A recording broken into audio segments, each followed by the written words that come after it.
నేను ఇప్పుడు కోడిగుడ్డు ఆమ్లెట్ కర్రీ చేస్తున్నాను. ఎలా అంటే కోడిగుడ్లు కొట్టేసి ఒక బౌల్లో వేసుకొని ఉప్పు, కారం, కొంచెం అల్లం పేస్ట్ వేసి కొంచెం ఆమ్లెట్లా ఉడకబెట్టుకుంటున్నాను. ఇడ్లీ పాత్రలో పెట్టి 10 నిమిషాలు. 2 టమాటాలు, 2 పచ్చిమిరపకాయలు వేసానండి. కొంచెం ఉప్పు, పసుపు పడేసాను, మగ్గాలి. ఇప్పుడే అల్లం పేస్ట్ వేస్తే మాడిపోతుంది.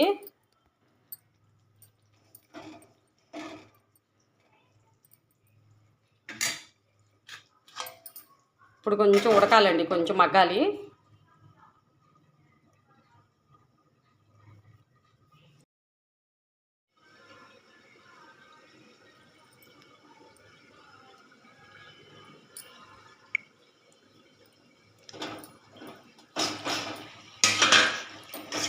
టమాటా మగ్గిపోయిందండి.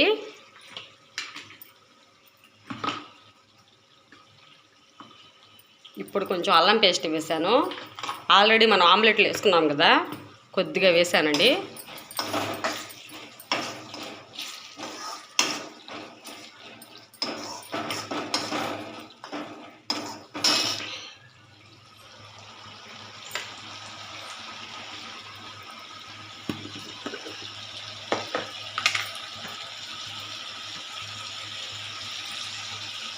రెండు టేబుల్ స్పూన్ల కారం,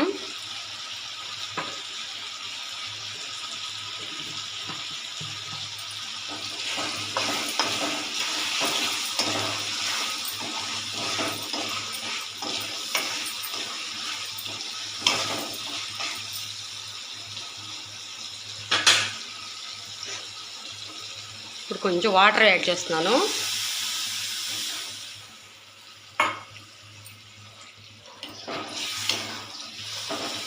ఇది కొంచెం ఉడికాక వేస్తానండి.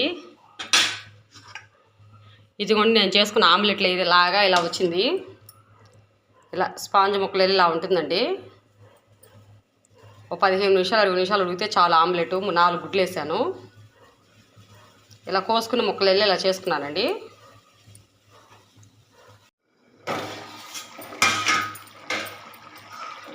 ఇలా చిక్కగా అయిపోతుందండి.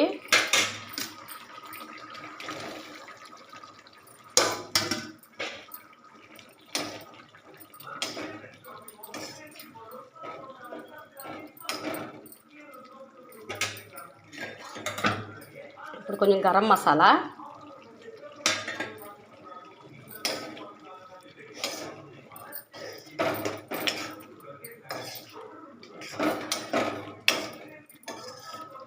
ఏమండో ఈ కూర చికెను మటన్ కంటే చాలా ఫేమస్ అయిందండి.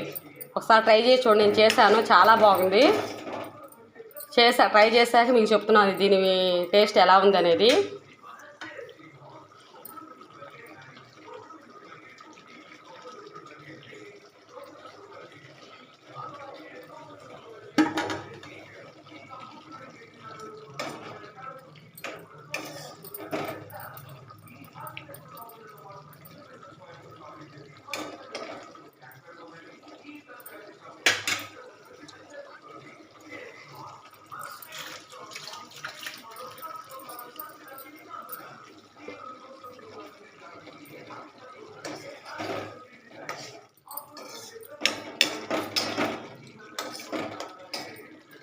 ఇదండి కోడిగుడ్డు ఆమ్లెట్ కర్రీ, టమాటా కర్రీ.